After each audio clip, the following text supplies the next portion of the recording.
Okay, right from where we left off. Part 2, self-binding. Chapters are in this part are dopamine fasting, space, time and meaning, and a broken balance. So, first let's talk about dopamine fasting. Dopamine fasting is the thing, like, you for sure heard the term dopamine detox. If you have not, maybe go look for it, because it could something it is something that really could help you. I've tried it and it felt right with me. Dopamine detox or dopamine fasting is this. Let's say you are addicted to something, not addicted physically per se, but let's say you're scrolling Instagram 3 hours a day and you want to decrease. You want to feel, because you're scrolling 3 hours a day, you cannot get the same joy as you've been in the past from other things. And that is what like having extreme dopamine most throughout the day will do to you. It will make other things feel less joyful, because they are not on the same level as scrolling through Instagram or watching or something. They are more mediocre, but because of your dopamine system, it feels like it's not joyful.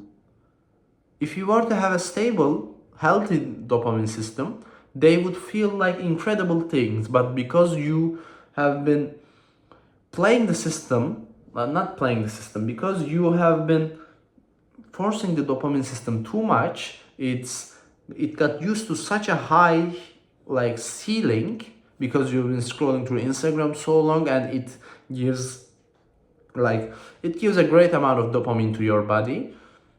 The events that produce a little amount of dopamine compared to Instagram doesn't make you feel good.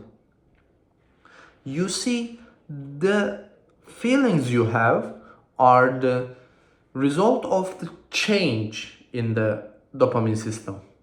Not exactly the dopamine system itself, but it's just like it's a transition itself that counts. Let's say uh, your average dopamine is here, and if you do something this big, if you do something that grants you this amount of dopamine, you will be this much happy, you will be feeling this much joyful. Of course, this is not mathematical calculations, but I'm trying to explain the concept here. And let's say your dopamine average is here, and you do something that grants you this amount of dopamine. You will feel that amount of pain because of the leveling off I talked about in the video before. You will feel the difference between the point where you are and where your average point is. That is why people who are addicted to drugs or alcohol, for example, cannot get any joy from life by doing simple things. Yeah. So, dopamine fasting. Dopamine fasting means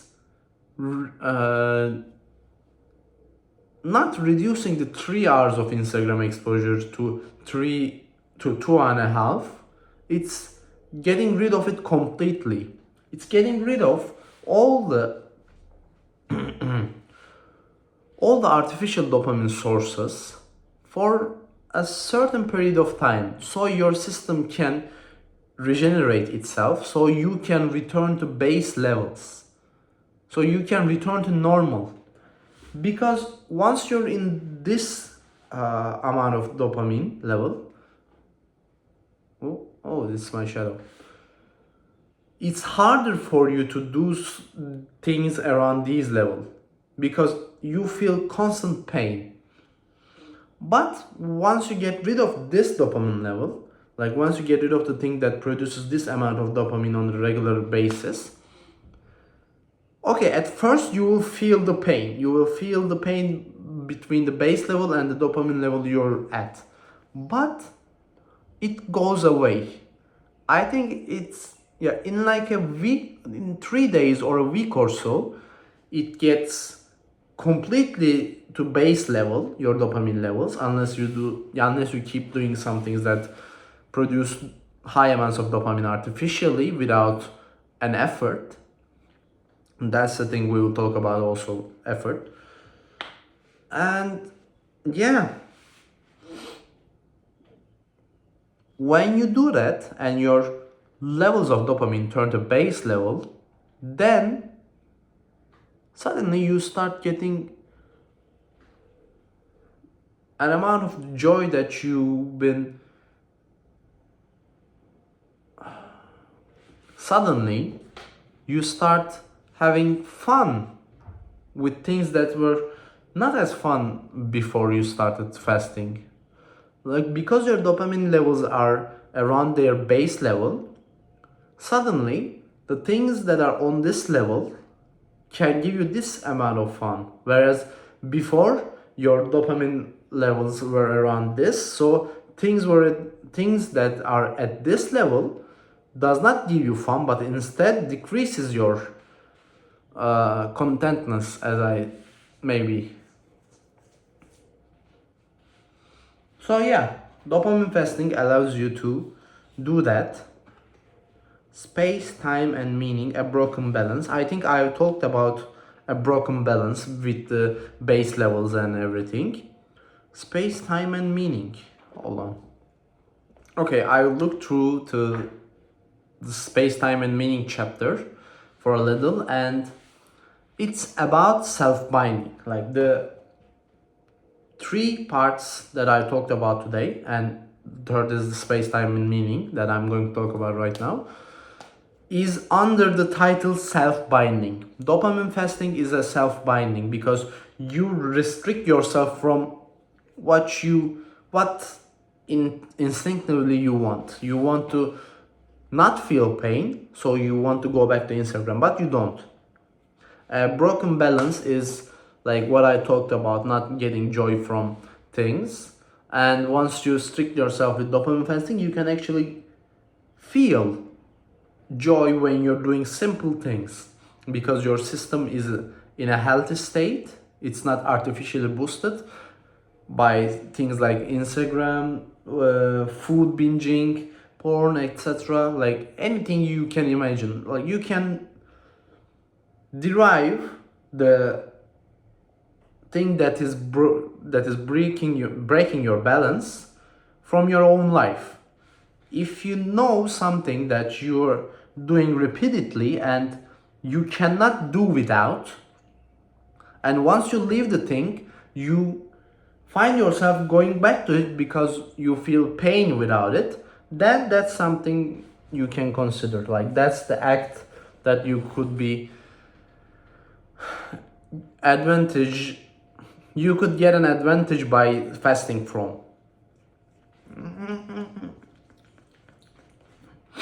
Sorry for that. So, space, time, and meaning. Those are the things. Hold on. Yeah, space, time, and meaning. Those are the things that you can restrict yourself on. For example, let's say you want to look at social media less. You can, before you go to bed, put your phone in a cupboard that is far away from your bed. That way you are less likely to reach to your phone in the morning and scroll through Instagram for 15 minutes, 30 minutes or so. That is what space binding means. Like you physically create friction between yourself and the act you want to avoid. You could say like, my will is strong, I can do it whenever I want. But is it in your best interest to make it harder for you to do something you don't want, or make it easier for you? This is also what James Clear talks about in Atomic Habits, like making something you don't want to do harder for you to do and making something you want to do easier for you to do. And this is basically what the chapter talks about, like ways to restrict yourself from doing the thing that you do not want to do. You want to do it in the moment, but when you're thinking about it in long term, you don't want to keep doing because it's causing you damage. Yeah. See you on the next one. And the last one.